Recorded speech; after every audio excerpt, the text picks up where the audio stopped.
Welcome to McPlum, simple solutions served daily. In this video, I will explain how to get the BMW M5 in Forza Horizon 5. This iconic sports sedan is a fantastic addition to any virtual garage, offering superb performance and style.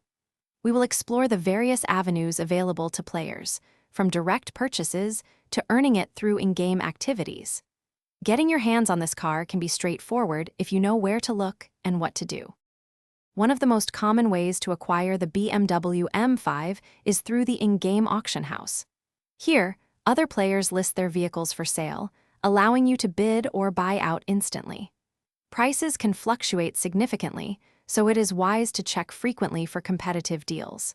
Patience is key, as a great offer for the M5 might appear at any moment. Another excellent method is to keep an eye on the festival playlist and seasonal events.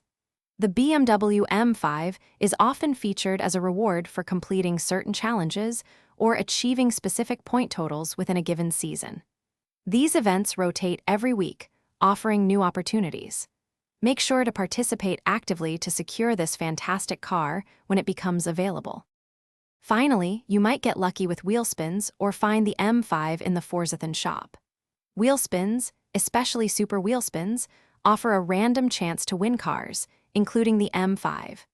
The Forzathon shop, on the other hand, is a rotating store where you can spend Forzathon points earned from daily and weekly challenges. Check both regularly for a chance to add the M5 to your collection. Thanks for watching, stay juicy, and subscribe.